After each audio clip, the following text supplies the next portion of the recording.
नमस्कार, मैं नीलिमा ठाकुर आगाज एक नई सोच पर इवान मल्टीमीडिया स्टूडियो से आपके साथ लेकर आती हूँ ऐसी इंस्पायरिंग स्टोरीज जिन्होंने अपनी विषमताओं के बाद बनाई अपनी जगह और जिन्होंने साबित किया कि जो लड़ाई लड़ी जाती है वो हौसलों के साथ होती है और जिसके हौसले बुलंद है वो किसी भी परिस्थिति में क्यों ना हो लेकिन अपनी मंजिल तक पहुंचने का साहस रखते हैं।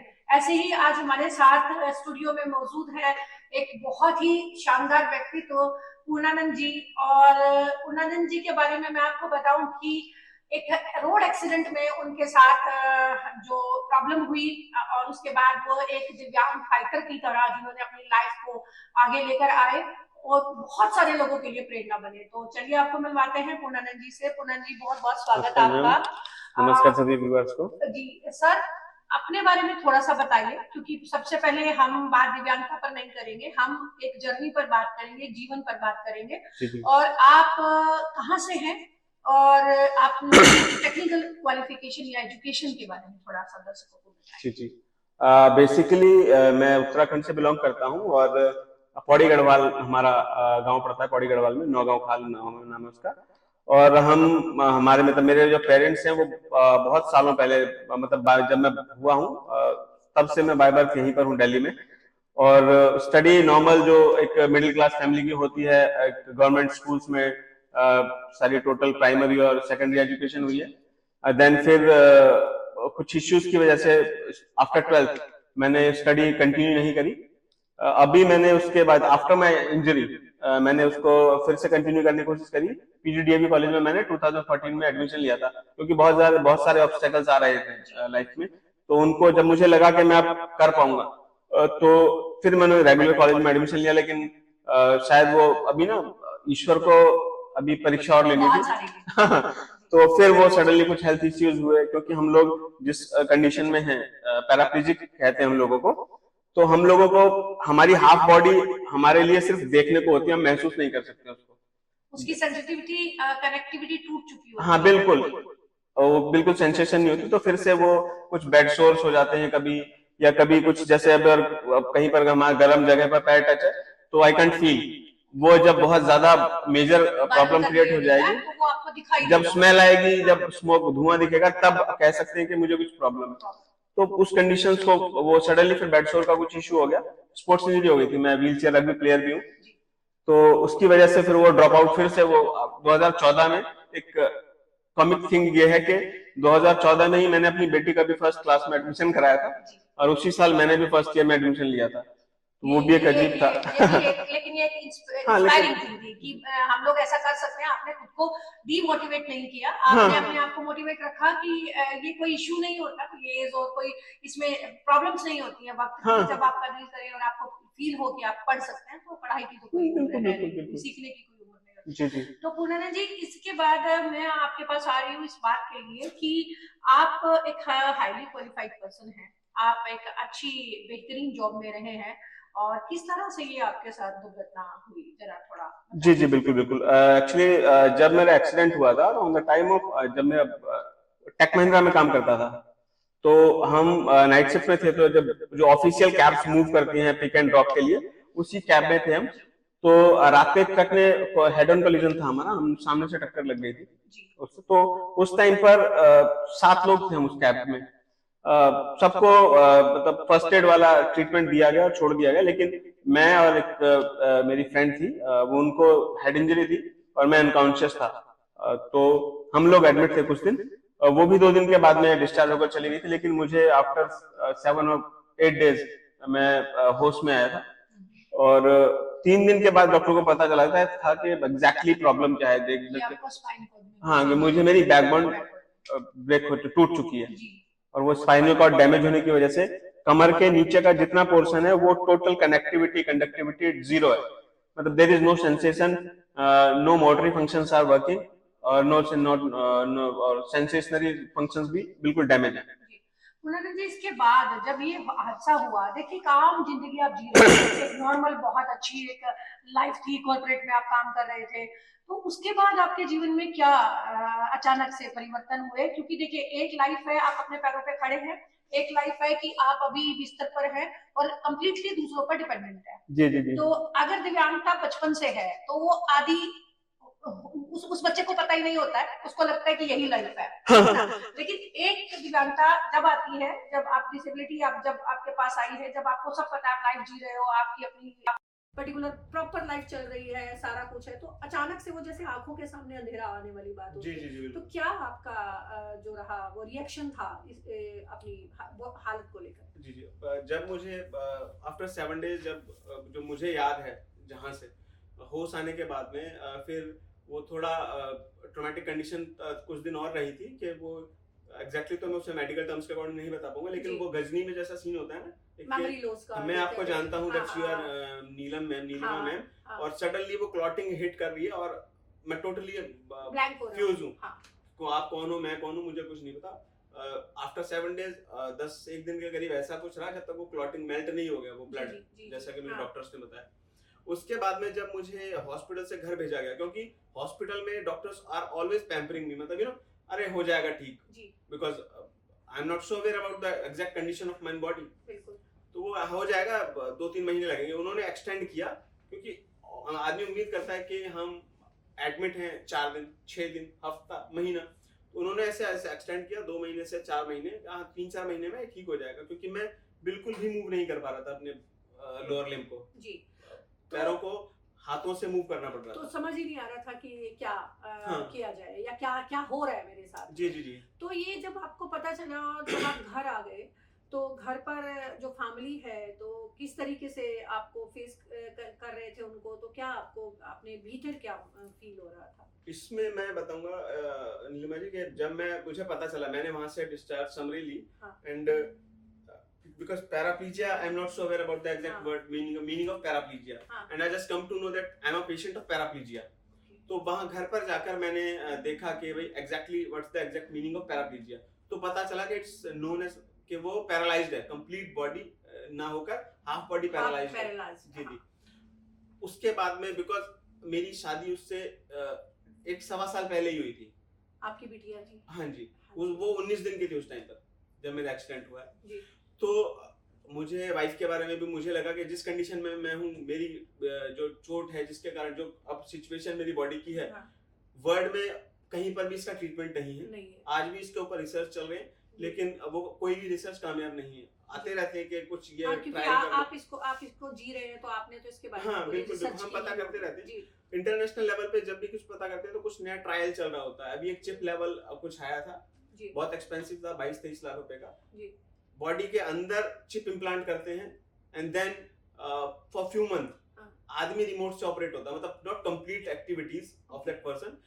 स्पेशली अगर जैसे मैं करता हूं, तो मेरी लेग्स की एक्टिविटीज को कंट्रोल करने के लिए इनिशियल मंथ में वो रिमोट से ऑपरेट करेंगे, just like robotic. It's known as bio, वो क्या कहते हैं, angiography type of thing, bypass surgery. वो चिप जहां पर लगाएंगे उसको ब्रेन से कनेक्ट करेंगे कॉर्ड के साथ, एक बॉडी के अंदर ब्रेन जो फंक्शंस करता है, ब्रेन जो ऑर्डर करेगा वो वहां तक बाईपास होते हैं। हाँ जी।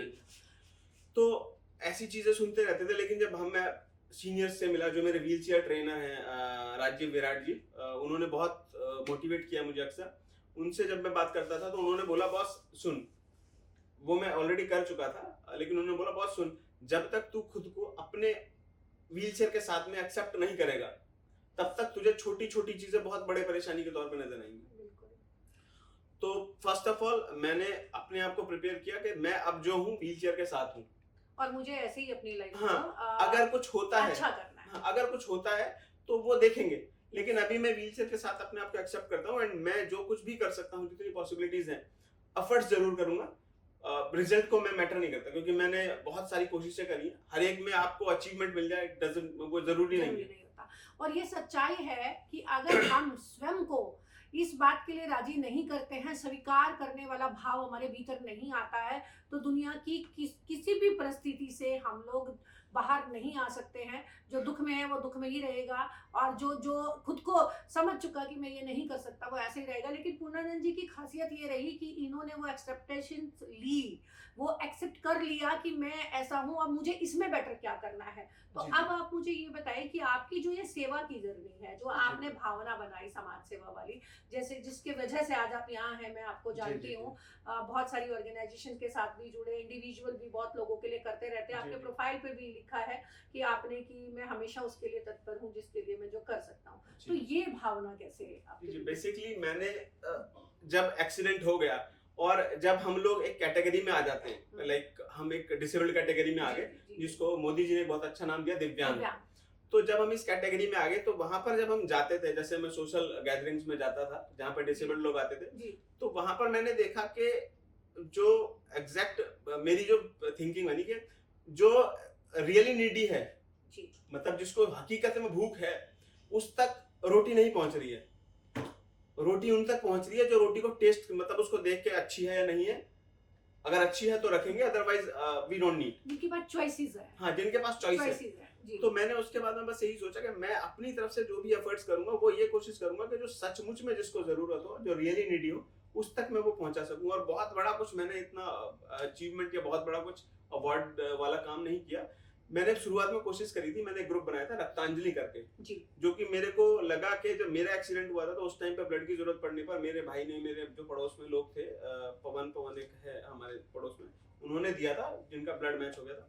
और उस टाइम पर जब मैंने देखा कि ब्लड के लिए जब परेशानी होती है तो बहुत ज्यादा, मतलब ट्रॉमेटिक वो कंडीशन आ जाती एक है। पूरे जीवन की बात आ जाती है, हाँ, उसमें हाँ। पूरे लाइफ की बात होती है। कोई भी रक्तदान वैसे भी किसी का जीवन ही बन जाता है, और रक्त का तो वो कहते हैं ना कि सबका एक बिल्कुल। कलर एक ही है, तो उसमें कोई ऊंच नीच भेदभाव वाला मसला जी, नहीं जी। तो रहता उस टाइम पर नीलिमा जी मैंने एक रक्तांजलि करके ग्रुप बनाया था और मैंने जो भी मेरे आसपास के लोग थे उन लोगों को उसमें इन्वॉल्व किया। लेकिन रियली बताऊं कि मुझे बहुत डिसअपॉइंटमेंट हुआ उससे कि मेरी लिस्ट के अंदर लगभग 83 और 84 नाम थे। लेकिन उन लोगों में से किसी ने भी अपने आप, मतलब एटलीस्ट जब मुझे ये तो पता होना चाहिए ना कि मेरे ग्रुप में 10 लोग हैं और अगर किसी को ओ पॉजिटिव की जरूरत है या ए बी पॉजिटिव की जरूरत है तो मैं किससे कांटेक्ट करूं। यस। तो मैंने उनको बोला आप अपना अपना ब्लड ग्रुप बता देना। 6 या 7 लोगों को सिर्फ पता था अपना, बाकी ये जो लोग थे उन लोगों ने ब्लड टेस्ट तक नहीं करवाया कभी अपने जरूरत पैसे ही उन्होंने महसूस नहीं की, कभी जब ब्लड टेस्ट ही नहीं कराया तो देने की बात पर तो पता ही कैसे चलेगा। सोशल कॉज से जुड़े तो वो सब लोग कि हाँ। हाँ हम दे देंगे। हाँ। लेकिन हुआ ये कि उन्होंने उसके लिए, ब्लड टेस्ट तक के लिए पैसे खर्च करना मुनासिब नहीं समझा। जी। हमारे यहाँ पे एक लैब है सिंह चैरिटेबल करके, वो थोड़ा लो कॉस्ट में ब्लड टेस्ट कर देते। मैंने वहां पे कुछ पैसे जमा कराए। हाँ। और मैंने बोला कि यहाँ पर जो भी आएगा और रक्तांजलि का नाम लेता है तो आप ब्लड ग्रुप एटलीस्ट चेक करके आप हमें बता देना। जी। कुछ दिन तक वो चला और 2-3 लोगों को मैंने किया इस तरीके की जरूरत पड़ने पर। लेकिन बाद में मैंने ये नोटिस किया कि वो लोग ना, हमारे यहाँ पे ना अवेयरनेस की बहुत ज्यादा कमी है। जी। इवन हम दिल्ली में हैं, यहाँ पर भी उन लोगों को ये बहुत डीपली समझाना पड़ता था कि अबे ब्लड डोनेट करने का, या अगर आप हेल्दी हैं, if your body parameters are okay, totally okay, तो आपको अगर नहीं करेंगे तो अच्छा है, अगर करेंगे तो उससे ज्यादा अच्छा है, क्योंकि वो नए सेल्स आते रहेंगे, रिफ्रेश ब्लड आपकी बॉडी में आएगा। तो उसके बाद में वो चला कुछ दिन, लेकिन जब मैंने उसका रिस्पॉन्स, अपन जितने एफर्ट्स होते थे वो मेरे को एक्स्ट्रा एफर्ट्स करने पड़ जाते थे। जी। जी। तो फिर वो अभी भी है, मैं लोगों की, लेकिन अब मैं इंडिविजुअली, अब मैं ग्रुप या किसी संगठन को छोड़ दिया है, आप इंडिविजुअली जब जरूरत होती है। हाँ, अब मैं इंडिविजुअल लोगों की, किसी की, जैसे कि हमारे पड़ोस में एक हैं, वो लोगों के यहाँ पे साफ सफाई का काम करती हैं आंटी, उषा आंटी नाम उनका। तो उनके बेटे के साथ में इश्यू था, उसके हार्ट में ब्लॉक, वो था, होल था, और वो बहुत ज्यादा फाइनेंशियली साउंड नहीं है कि ऑपरेट करा सके। और लोगों ने भी किया, मैंने अकेले नहीं किया, लेकिन और लोगों ने भी किया, वहां पर भी मैंने कोशिश की। लेकिन आपने एक शुरुआत की। हाँ। और उनको वो ऑपरेट आपने करवाया। मतलब अब मैंने ये सोचा है कि अगर संगठन लेकर तुम मदद ना करने जा सको, हाँ। तो इसका मतलब ये बिल्कुल नहीं कि तुम अपने हाथ की ताकत को भी छोड़ दो। बहुत ही अच्छी बात है, जितना अपने आप कर सकते हो उतना मैं करता हूँ। और ये पूर्णानंद जी की बात एक बहुत अच्छी है कि क्योंकि देखिए, जिनके ना कुछ करने के हौसले होते हैं, वास्तविकता यही है कि एक दिन उनके पीछे बड़े काफिले भी होते हैं। और ये सच्चाई है कि उन्होंने अपनी विषम परिस्थितियों के बावजूद अपने अंदर एक भाव पैदा किया। उनको पता था कि अगर मेरे साथ ये बात हुई है, किसी के साथ भी हो सकता है, और वो अभी जिस वजह से आज यहाँ इस इंटरव्यू में है, वो उनकी वही खासियत है कि उन्होंने अपनी परिस्थिति में असहायता को जगह नहीं दी, बल्कि उन्होंने उसको स्वीकार करके उसको जानकर बहुत सारे और लोगों के लिए एक राह बनाई। तो पूर्णानंद जी, अभी अपने दिव्यांग भाई बंधुओं के लिए आप क्या एक मैसेज देना चाहेंगे? मैं जो भी हमारे दिव्यांग कैटेगरी के लोग हैं, मैं उनके लिए सबसे पहले तो ये कहना चाहूंगा कि हम लोगों के पास ऐसा नहीं है कि कुछ एबिलिटीज कम हैं, हम लोगों को कोशिश करते रहना चाहिए। मैं रियली बता रहा हूँ, मैंने बहुत सारी, जैसे मैं इलेक्शन में 2017 में मैंने दिल्ली नगर निगम के इलेक्शन जो हुए थे वो भी मैंने इलेक्शन फाइट किए हैं। जी बिल्कुल। और इसके अलावा बिग बॉस में भी मैंने ऑडिशन दिया था, और वहां पर भी क्योंकि मैं चाहता था हम लोगों के लिए जो एक्सेसिबिलिटी है, अगर बिग बॉस जैसे बड़े ग्राउंड से वो लोगों के बीच में जाएगा तो अवेयरनेस के साथ साथ एक मैसेज भी आएगा। हाँ, कि हम लोगों को, हम बैंक के बाहर खड़े हैं, हम अंदर नहीं जा सकते क्योंकि वहां पे स्टेयर्स हैं, अवेयरनेस नहीं है। और गवर्नमेंट डिपार्टमेंट में मैक्सिमम ऐसा है। तो मैंने ये सोचा था कि वहां पर अगर जाएंगे तो अगर उस जैसे प्लेटफॉर्म के थ्रू आगे वो अपनी बात रखेंगे, हाँ, तो वो शायद एक सरकार तक भी और समाज तक भी एक मैसेज जाएगा कि आप लोगों, और इस पे काम भी हुआ है, इस पे काम अभी बहुत सारे देखिए थिएटर्स में बन गए हैं, बहुत सारे सिनेमा घरों के साथ साथ ऑडिटोरियम्स में बन गए हैं, मेट्रोज में हैं, और आपके अभी बहुत सारा काम हो रहा है, और वो प्रयास के साथ ही संभव हुआ है। क्योंकि अगर हम देखें तो भारत में एक पूरा एक तबका है, कई करोड़ लोगों की आबादी है दिव्यांगजनों की, और उनके अधिकारों के बारे में, उनकी अवेयरनेस के बारे में ही काम नहीं हो पा रहा था। लेकिन पिछले कुछ सालों में कुछ स्थिति बेहतर हुई है, जो वो चलाया है इनका, और दिव्यांगजनों के लिए जो सारा जो वर्क का भी डाला है उन्होंने। अब तो कुछ ऐसा भी सुनने में आया है पूर्णानंद जी की, अभी कुछ उनके होम फॉर वर्क पर भी और ऐसी चीजें, हाँ, उन पे जो भी है, हाँ, उन पे काम शुरू हो रहा है। पर हर चीज में देखिए वक्त लगता है, बदलाव की दशा बहुत इजी नहीं होती है, बहुत आसान नहीं होती है।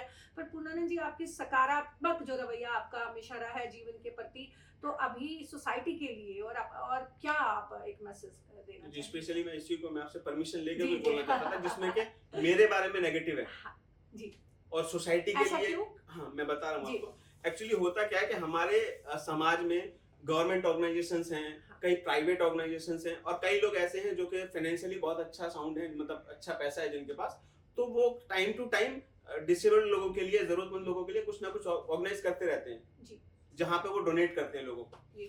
मैं अपने बारे में नेगेटिव चीज ये बता रहा हूँ कि मैं वहां पर भी नॉमिनेशन डालता हूँ अपना, अगर कहीं पर व्हीलचेयर की जरूरत मिल रही है, हाँ, तो मैं अपना नाम डालता हूँ, क्योंकि मुझे पता है कि मैं लेके आ सकता हूँ, क्योंकि मेरे तक वो नॉलेज पहुंच गई है। मैं ऐसे ग्रुप्स में कनेक्टेड हूँ जहां पर ऐसे इवेंट हो रहे हैं, तो पता चल जाता है सोशल मीडिया के थ्रू।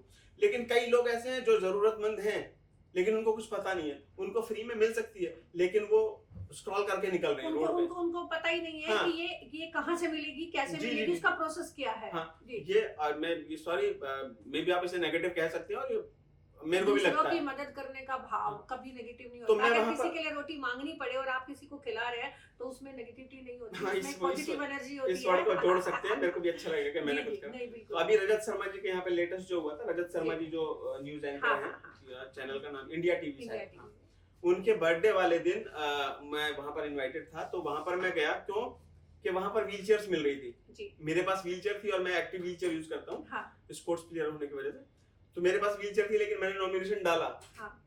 जब शुरुआत में मैंने ऐसा किया था तो थोड़ा सा ऑड लगा था कि क्या कर रहा है यार, वो अंदर से कॉन्शियस होता है कि तेरे पास ऑलरेडी है, तो किसी दूसरे का हिस्सा ले रहा है। हाँ। लेकिन जब मैंने अपने आप को, कहते हैं ना, सेल्फ एनालाइज करना, कि मैंने खुद को बताया कि यार तू ले रहा है, लेकिन अपने लिए नहीं ले रहा, तू लेके दूसरे को देना है, तुम्हें उस जरूरतमंद को देना है जो वहां तक पहुंच नहीं रहा। हाँ जी। तो मैं वहां से लेके आया उसको, और अभी वो हमारे यहाँ पर मैंने शिव मंदिर में रखी हुई है, क्योंकि जिसको हमारे जिन पड़ोस में आंटी थी उनको जरूरत थी, तो मैंने उनको दिया। बिल्कुल। वो अनफॉर्चुनेटली नहीं रही हमारे बीच में, तो अब मैंने वहां से लेकर वो शिव मंदिर में रख दिया। होता क्या है कि कई बार किसी के पैर में फ्रैक्चर हो गया, कोई बड़े बुजुर्ग हैं, इमरजेंसी भी होती है, तो उनको बोला जाता है कि भाई आपको व्हीलचेयर यूज करनी पड़ेगी। लेकिन अब वो क्या सोचते हैं कि सिर्फ 1-1.5 महीने के लिए 5-6 हजार रुपए का खर्चा हो जाएगा, तो वो चीज ना उन लोगों के लिए पेनफुल होती है। बिल्कुल। और ये बहुत ही अच्छी और सुंदर पहल है। देखिए, ये एक, आप इसे एक पहल कह सकते हैं जो पूर्णानंद जी ने की है। आप किसी की भी मदद कर सकते हैं। जरूरी नहीं है कि ये जरूरत किसी व्हीलचेयर या दिव्यांग भाई बहन को ही पड़े, उसकी जरूरत कभी भी किसी भी ऐसे टाइम पे पड़ सकती है, एक्सीडेंटल के लिए या कोई भी और प्रॉब्लम के लिए। कभी कभी किसी को चक्कर भी आ जाता है, कहीं रोड पर कोई चीजें होती है, तो इस तरीके की चीजें अगर हम अपने आसपास मंदिरों में या ऐसी जगह पर रख सकते हैं और तो हमें ये पता होगा कि इमरजेंसी कहाँ से मिल सकती है। तो बहुत ही अच्छी सुंदर पहल है और इसमें आपका ये पक्ष बहुत अच्छे तरीके से सबको समझना भी चाहिए। इसमें सॉरी मैं इसमें समाज के लिए कहना चाहूंगा जी कि आप जो भी लोग करते हैं आप सभी को सैल्यूट है, नमन है आप लोगों को।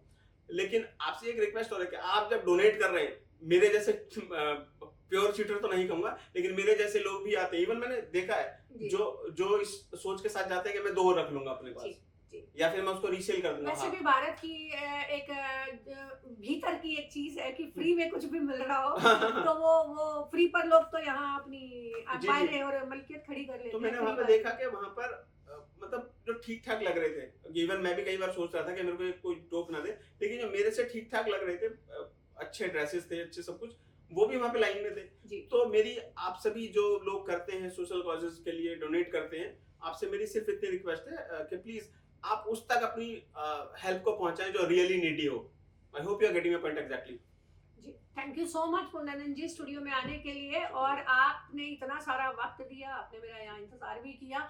और मैं सभी से यही कहना चाहूंगी कि विषमताएं आपको रोकने में सक्षम नहीं है। आपकी विषमताएं शायद आपको कुछ और बड़ा सिखाने के लिए आपके सामने आई हैं, तो उनको एक चैलेंज के तौर पर लीजिए, उनको एक विश्वास बनाकर अपने भीतर जगा कर रखिए, क्योंकि भगवान परीक्षाएं उन्हीं की लेता है जो बहुत बेहतरीन विद्यार्थी होते हैं, बहुत बेहतरीन स्टूडेंट होते हैं। तो देखते रहिए आगाज और जुड़ते रहिए हमारे साथ। इस पूरा जून हम लोग इंस्पायरिंग स्टोरीज आप तक लेकर आने वाले हैं। धन्यवाद, आभार, बहुत बहुत। जय हिंद, जय भारत। Thank you.